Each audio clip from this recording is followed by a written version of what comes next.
Okay, so we're going to start putting our engine back together again. First we need to reinstall our needle valve barrel. This just goes in here, and then you can do that up like so, and then we just need to put a spanner on that and give that a little tighten, which I'll do in a moment. Next thing for us to do is to install the carburetor barrel. That goes in this side with a little cutout, a little wiggle, and there we go, that goes in. And then this little keyed piece fits into that that groove there, which I may or may not be able to do on camera. Let's a little try. Yeah, there we go. And then I'll screw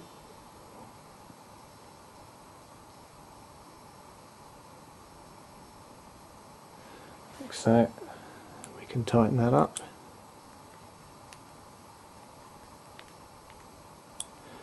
And that's our carb barrel reinstalled. By the way, I didn't remove this throttle arm, but it's literally just a screw holding that plastic arm on, so it's, not a lot of point in removing that. Okay, so the next thing is to install our needle valves. So first of all, just align these spring clips a little bit better. There we go, like that. Okay, first of all, got our two needles here. Our high end, which is the smaller one, goes in the lower position.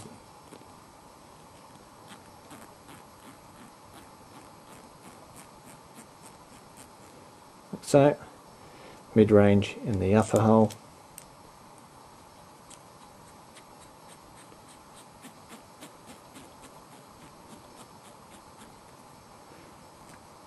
Like so. And that's our carburetor all back together. Next we're installing our conrod back into our piston, and this only goes on one way, and what you'll note is that there is a little groove at the bottom of the conrod, and this is the bit that goes onto the crankshaft of the engine, and the bit without the grooves is the bit that goes up into the piston head. So this piece goes up in there, and then we need to push the pin back through it.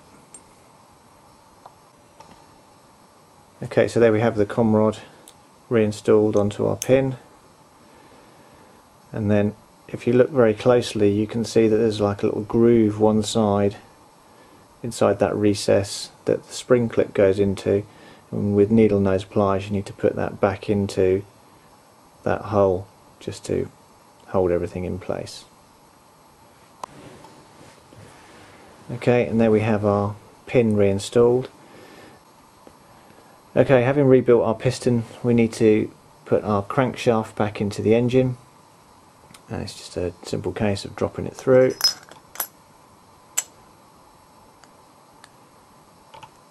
Getting it correctly lined up like so, and then pushing it into place. And it can take a fair bit, because as you can see I've given that quite a hard push and it's only about halfway in, so it can take a fair bit of pressure to push that in and get it seated all the way in. Okay, and there we have our crankshaft back in, and the next job is to install the piston down into the engine. Okay, so installing the piston back into the main engine, a few things to be aware of. Firstly, there is a little dot on the top of the piston which you can see here. That needs to point away from the exhaust port, so this is going to insert down into the engine like that, and that is now orientated correctly, so you can see it's pointing at kind of 7 o'clock-ish when that goes down into the engine.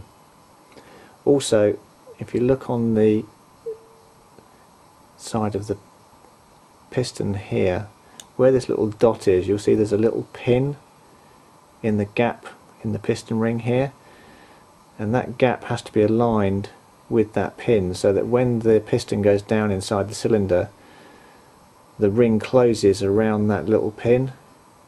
And if that isn't aligned properly, then the ring won't close properly, because the pin will be in the wrong place and will be effectively holding the ring up. So you have to align that correctly. when pushing the piston down into the piston liner.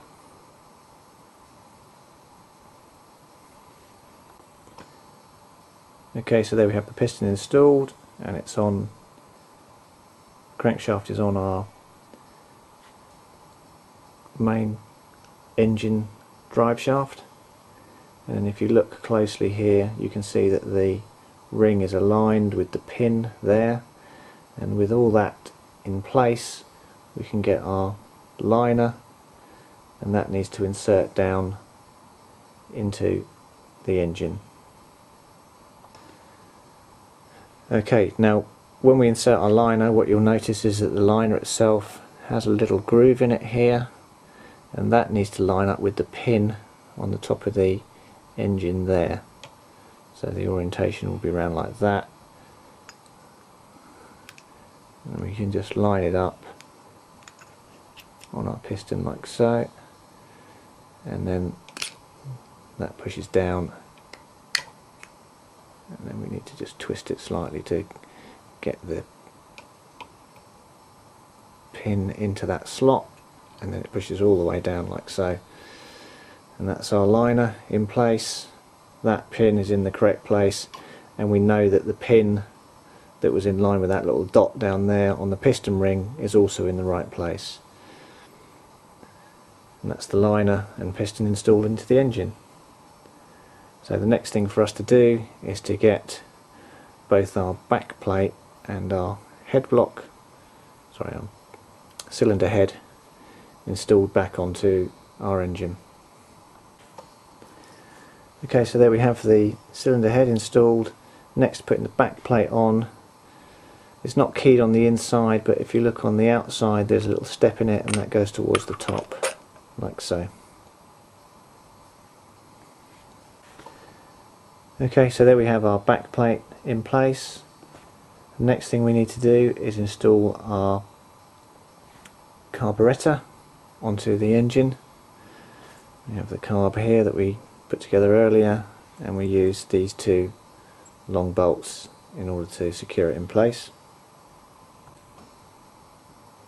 Okay, so there we have the carburettor bolted onto the engine, and then the last thing for us to do, aside from putting this washer and nut back on, is install our pump, which I have here. We need to put that back onto the bottom of the engine, and that is held on with these 4 screws. Just take note when you do put it back together that your diaphragm is the correct way up, as shown here, and not the wrong way up. You can see there is a difference between the two sides. Okay, and then we have the regulator installed back onto the bottom of the engine with the 4 screws, and reconnected the pipe to the carb. And that's it, that's our YS91 rebuilt.